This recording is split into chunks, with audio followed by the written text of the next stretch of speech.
Did you know that Hayward has a new program for pool techs and builders looking to upgrade their customers' pool equipment? Hayward's Get Paid to Upgrade program will pay you $50 when you install a Hayward replacement for any competitor's pump, heater, filter, and other select products. That's $50 for you for each replacement product you install. Hayward knows your time is valuable, so their program is easy to get started and fast to sign up for. Simply visit promotions.hayward.com to get started today. Thanks for joining us on another episode of Pool Magazine Podcast. Today I'm chatting with our friend, contributor, and frequent guest on the Pool Magazine Podcast, CPO instructor, pool professional, and best-selling author Rudy Stankiewicz from the Talking Pools podcast. Pleasure to have you with us today again on the show, Rudy. Joe, it's great to be here. It's been too long. It's been a busy year, but I'm happy to be here with you once again. I'm glad we got time to sit down and do this. It's been a crazy, hectic year. I know we tried to get together a few different times, but things kept getting in the way. I know that you guys had that crazy hurricane down in Florida a while back. We were supposed to meet, right? We did, absolutely. And that did some damage that people are still dealing with, believe it or not. So we still have pools filled with seawater. Nothing against Florida, but I don't know how you guys live there. I mean, it seems like you guys get hit with a hurricane every other day over there. You know, you got to look at the scenario and take it for what it's worth and what you want to deal with, because you live in a place where the earth shakes. So for us that get hit with heavy wind on a regular basis, we think that's better than having the ground shake below us. You may be right about that. Well, the one thing I know about living where you live is that, you know, your pools are constantly getting barraged with all this stuff flying around, falling in the pool. You guys get algae blooms constantly, you get all sorts of stuff going on in your pool, and maintaining it is definitely a challenge in your neck of the woods. So the reason why I wanted you to come on the show today was because I shared a link a while back with you about this article. I guess it went viral, of a pool hack. Here's how I tackle my maintenance. Follow this pool hack and follow my channel for more great tips and tricks that'll screw up your pool. The reason why I wanted you to come on was because, I mean, not everything that I saw in that article made a ton of sense to me. I mean, basically, this lady's methodology of keeping her pool maintenance free is just to dump a whole bunch of baking soda in it. Not everything about that seems to jibe with me. How about you? It was a fantastic piece of clickbait. Yeah. That's what I thought. It thought. really was. And like any good clickbait, there was some truth in it. But then there was a lot that wasn't, and a lot that can actually put a homeowner in a bad position if they actually just followed through with what this woman was recommending. So you mean when my pool's clouding up or I see it's turning a little bit of green, I shouldn't just run out to the supermarket and clear out the shelves of baking soda and then dump it all in my pool? You should never randomly dump any chemical in the pool. Nothing should go in without first having tested the water and then determining the need for what it is that you're going to add. We don't just randomly add anything. That's the most haphazard method of maintaining water that I've heard of. And unfortunately, it's not the first time I heard of it. I've been in the industry this is my 33rd year, and this has been something that just happens. And I don't get it.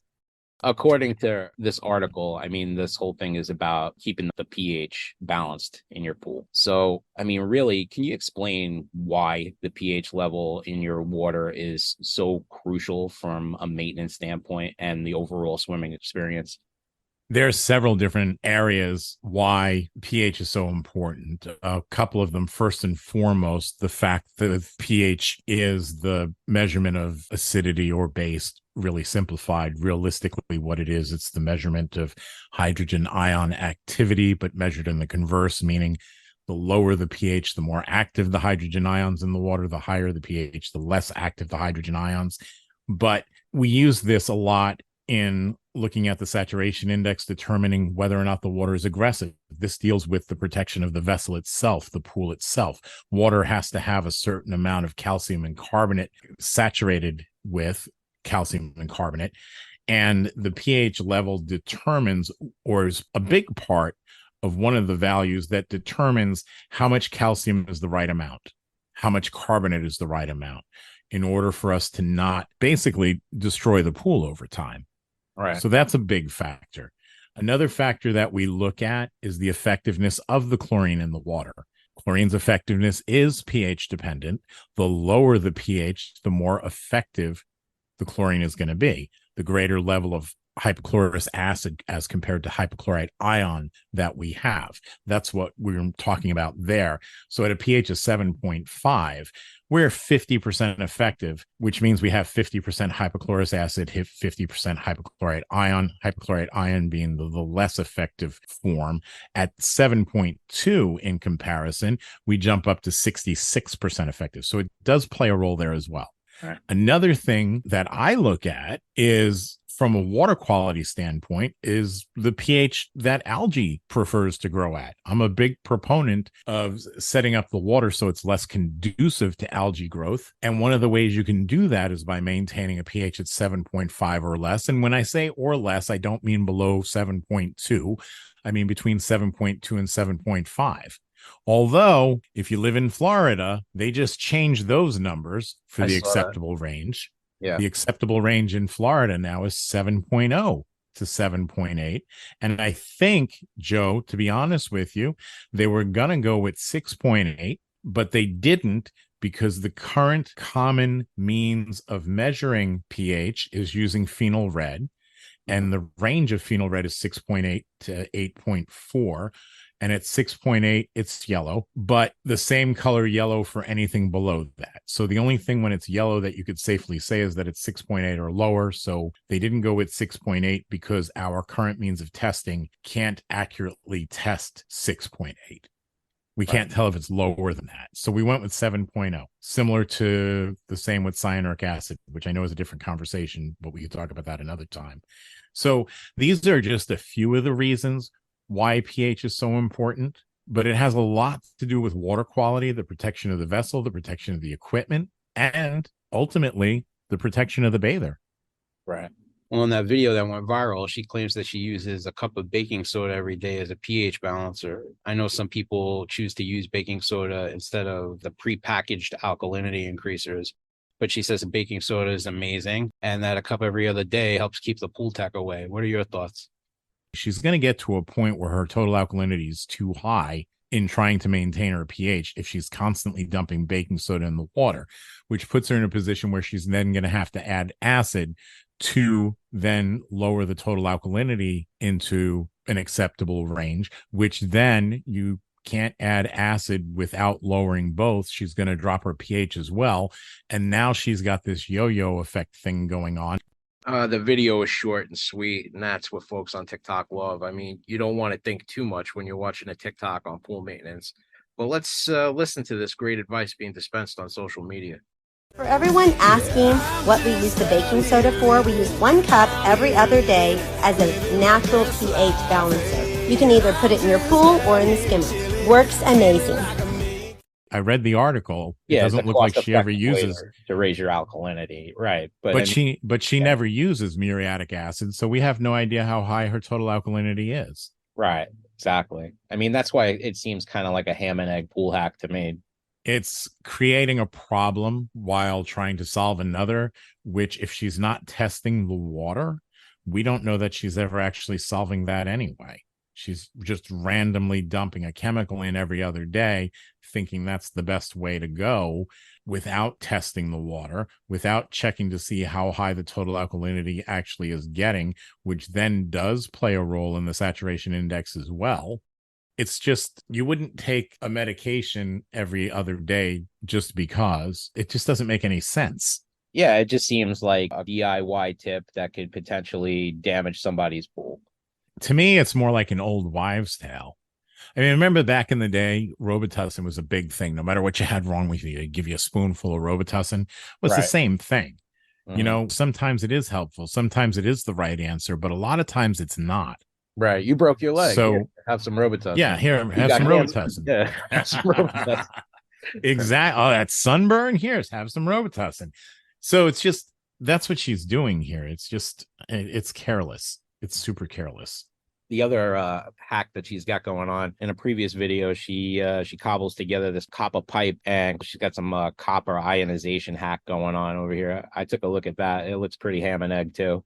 Copper has bactericidal properties. That's a fact. And back in the day, consider there's a high amount of copper in brass when it's 86% copper. So we used to have brass doorknobs. So essentially what we had back then were self-cleaning doorknobs. You had germs on your hand, you grab the doorknob, you let go of it, then any of the germs left on the doorknob were ultimately copper does a really, really good job of lysing bacteria, which means that it disrupts the cell's membranes and causes it to spill its guts. So that's what we have going on there. So it's basically the same theory. So now we also know that we do use copper sulfate as an algicide in swimming pools. So this is something that is commonly added to the water. And it distributes all throughout the pool, and it blends in with the water, and it mixes in with the water. So any bacteria that it comes in contact with, or algae cells that it comes in contact with, it sees the same fate. It disrupts the cell membrane. Then we have the additional factor of copper interrupting the Calvin cycle in the algae cell, which interferes with it performing photosynthesis. So it can't essentially feed itself anymore. Correct. Yeah. So we have that going on.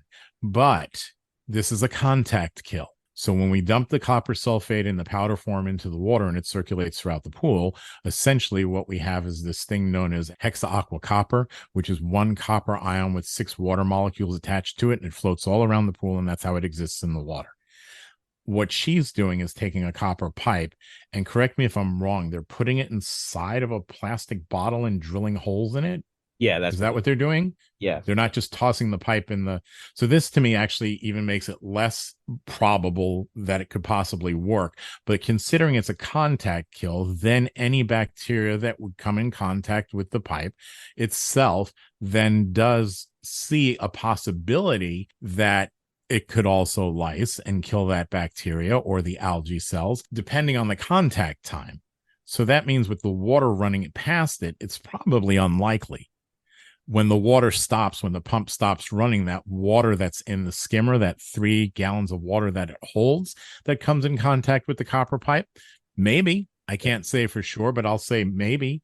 But once you put it inside the plastic bottle and drill holes in it, you make it even harder for anything that's in that skimmer water. So we went from me saying possible 2 to 3 gallons of water might be sanitized this way, to putting it inside that plastic bottle to me saying now, I don't think any of it's feasible whatsoever. No, I don't think so. Because we have to remember it's a contact kill.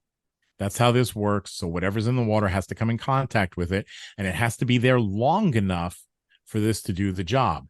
Unless her pH is super low or the total alkalinity is low, and we're actually corroding that piece of copper pipe to the point that it is in the water, and then it might work, but we're also damaging other things in the pool. It's also a bad way to go about adding copper. If you look at the copper sulfate that's out there now, the manufacturers all put out a chelated copper, and they also have it in a specific dose measured to a certain amount of gallons. So that way we don't exceed the acceptable copper level for pool water, which is 1 part per million. EPA has a drinking water standard of 1.3 parts per million for copper. So this is what that's based off of. But when we dose it correctly, we can control the amount that's in there so we don't get to a point that it's hazardous. Any copper level in the water, potentially a staining problem. This is why the manufacturers chelate the copper, and chelating means that they're basically putting in an additive that makes it so that the copper can't complex and become something else that could precipitate out of the water and leave this staining. For example, if I have that hexaaqua copper we talked about, how copper exists in the water, 1 copper ion, 6 water molecules. If I was to add a dose of muriatic acid, when it hits the water, muriatic acid is HCl, that would then dissociate into hydrogen, which would lower my pH, and then Cl, which is chloride. The chloride I get from the dose of muriatic acid is actually enough that it could displace the water molecules in my hexaaqua copper and give me this neat new thing called tetrachlorocuprate, which could turn the water green. That's a lot We going have- on there for me to unpack, Rudy. On the other hand, well, yeah, but follow along with me, because we have this young lady adding baking soda to this same pool now. What she could cause is a totally opposite reaction, where she changes the copper molecule, the hexaquicopper, to copper carbonate, which could give you cloudy blue water, which could also give you teal staining on the walls and floor of the pool. So she's got a lot going on here that she's doing. And Right. it all depends on a whole bunch of different things that she's not checking.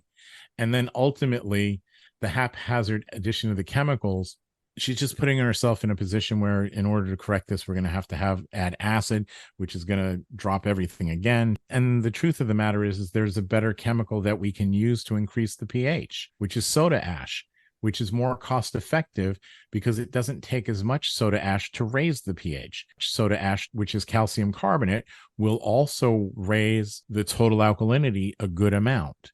So if I had a pool where my pH and my total alkalinity were both low, soda ash, sodium carbonate, would be the more cost effective and more efficient chemical to use in order to correct those two values. If my pH was low and my total alkalinity was fine, I would still use soda ash. The amount of baking soda it takes to raise the pH is significant. Baking soda doesn't do a really good job at increasing pH because baking soda doesn't have a very high pH. Baking soda's pH is somewhere right around 8.4. So compared to soda ash, which is closer to 13. So the big boost in the chemicals, it's not huge. Now, you did ask about the benefit of total alkalinity. Yeah, I mean, So we that's can really what I discuss- wanted to get to, because I mean, the basis of this TikTok video that she posted sparked a lot of conversation among viewers who were sharing their positive experiences of using baking soda in the pool, and then others who said, don't use baking soda in your pool. I mean, in your expert opinion, what are the key takeaways from using baking soda in pool maintenance? And, you know, are there any limitations or considerations that pool owners should be really aware of? Baking soda is fantastic to use in order to increase the total alkalinity if the total alkalinity is low. Baking soda is the product that we use throughout the entire industry. Every pool professional uses baking soda to increase the total alkalinity. In some areas, they use it to increase the pH as well. But again, as I mentioned, I don't believe that that's a good practice, and I gave you the reasons why. But total alkalinity is the measurement of carbonates, bicarbonates, and hydroxides in that body of water. Baking soda is sodium bicarbonate. So a dose of baking soda will increase the total alkalinity. And then the pH, just a hair, not a lot. That's why it's not the best for that. The benefit of total alkalinity itself, total alkalinity serves as a buffer for pH. This is the big benefit here. So basically, anything that goes into the water that would lower the pH, the total alkalinity takes it and turns it into something else. And in the process, it uses some of itself up. So if you can imagine, you have a castle. Then you have your soldiers out there, you have your first line and you have your second line of defense, right? So that first line is the total alkalinity. So as the acidic things come, that first line takes as many of them out as they possibly can. Some of them die in the process, so they're using themselves up, but some of them unfortunately do get through.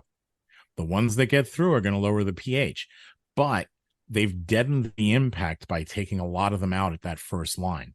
So something like rain, which is always acidic, will always lower the pH. How drastically it affects the pH, that's dependent on the total alkalinity. So the total alkalinity, if you see that your pH plummets drastically after a rain, then yeah, you do need to increase your total alkalinity. But there is a range that we stay within, which is why we don't just add it without performing a test that shows that it needs to go up, determining how much it needs to go up, and then calculating exactly how much of that chemical we need to add in order to raise it to that point, not beyond it. If we just dose a heavy dose of bicarb, one of the things that we risk is actually forcing the precipitation of calcium carbonate. You could either make the water extremely cloudy, or you could force scale buildup on the tiles and the walls of the pool.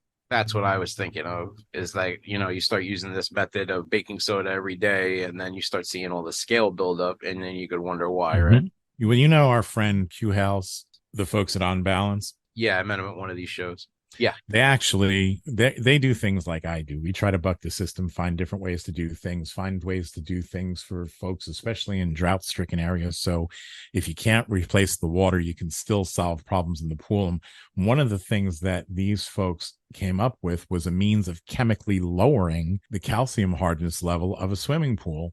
And the way they did this was with a huge dose of bicarb. So they add a huge dose of bicarb. We get calcium carbonate start precipitating out of the water. It gets cloudy. They add a dose of alum. It settles out. You vac it to waste. Boom. Calcium levels lowered. But now, if we're just adding the large dose of bicarb and nothing else, you can still force the calcium to precipitate. And here's where it's going to get problematic, because you're just simply going to ruin the finish of your pool. Yeah, I mean, one of the things that you have down in your neck of the woods is environmental factors. Like the storms that you consistently get. What I'd like you to speak to is, how can pool owners kind of manage those external factors to maintain the ideal pH level in their pool? By maintaining the ideal total alkalinity in the pool. That's where some of the truth in this comes in. Total alkalinity is important, but we want to keep it in a specific range.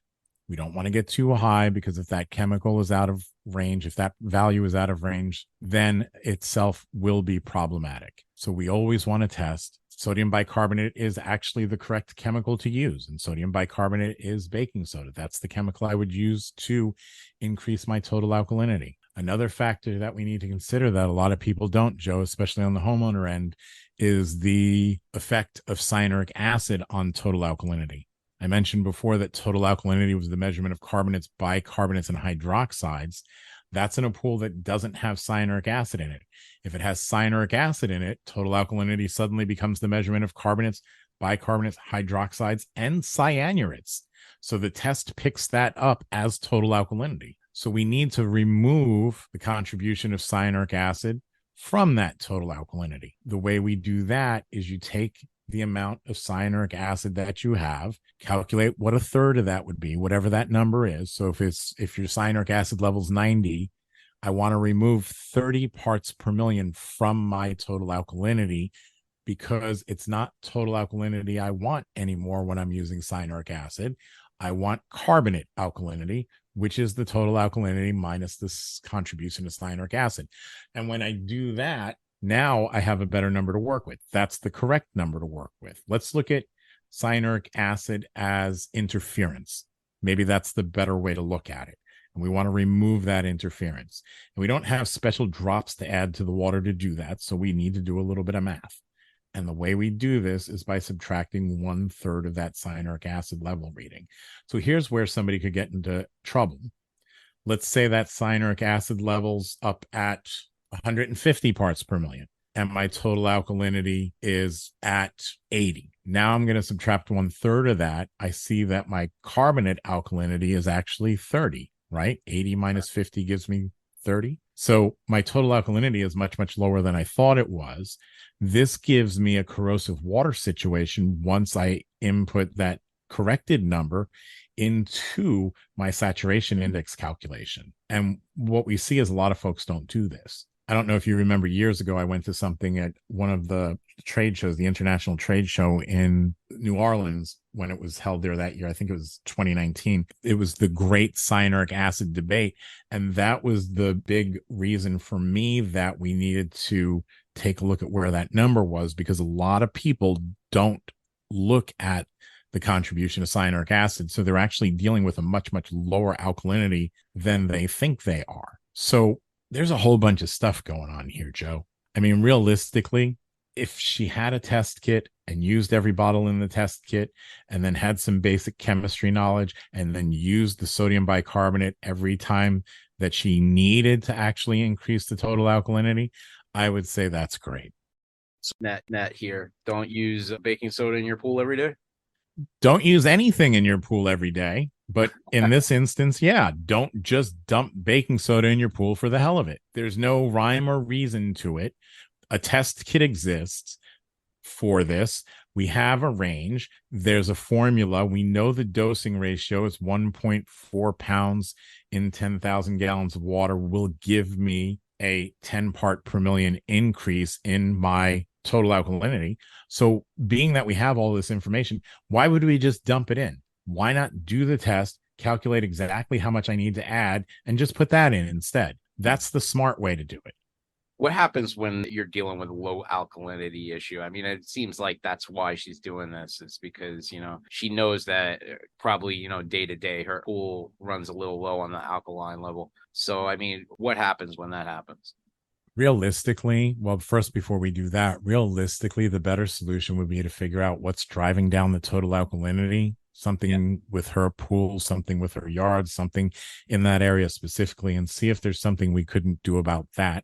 And then she'd be in a position where she didn't have to add chemicals as frequently.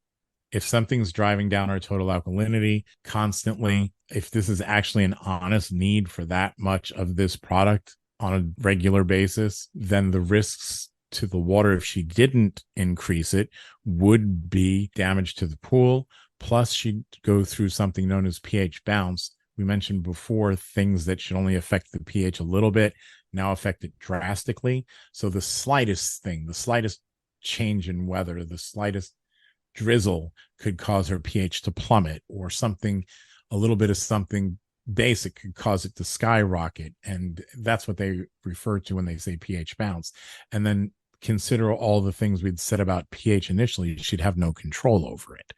Now, on the opposite end, if she gets that total alkalinity up very high, we can experience something that's known as pH lock.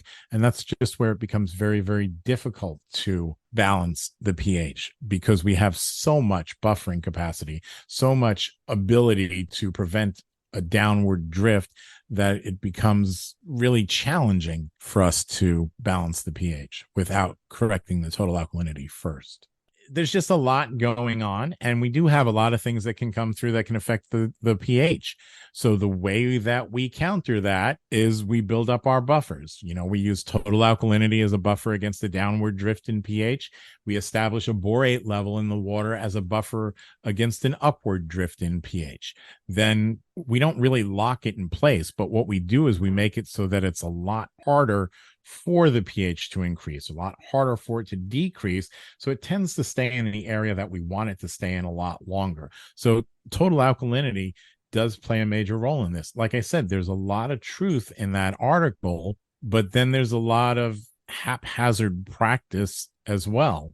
Well, I definitely appreciate you coming on to share some of your expertise and dispel some of this stuff. No, I hope I answered the question. Hope I didn't get too much techno jargon. I probably did. I apologize in advance, but I mean, it is what it is. That's what happens in the water. These are the things that we need to look for. And there's a reason why test kits exist. There's a reason why we calculate the dose. And then there's also a reason why we have acceptable ranges that these things should stay in. And if you're just adding without checking any of that, you're causing more harm than good. And if not in your own pool, you shared this with thousands of people, hundreds of thousands of people. This went viral. And the truth of the matter is, Joe, you're going to have to bleep this. You're going to up a lot of people's pools in this country. Just to emphasize what a dumb idea this is. Won't be the first time I was recorded with an F-bomb. The net, folks, is buy a test kit. Don't just routinely dump baking soda in your pool for the hell of it. Couldn't agree more. Things like that drive me nuts. So thank you so much for having me again, Joe. I appreciate it. It's always a good time, always a great conversation. Absolutely, Rudy. Thanks so much. That's all the time we have left for today. Make sure to like, subscribe, and follow Pool Magazine Podcast.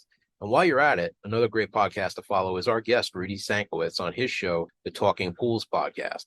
Thanks for listening in, and we'll catch you next time on another episode of Pool Magazine Podcast.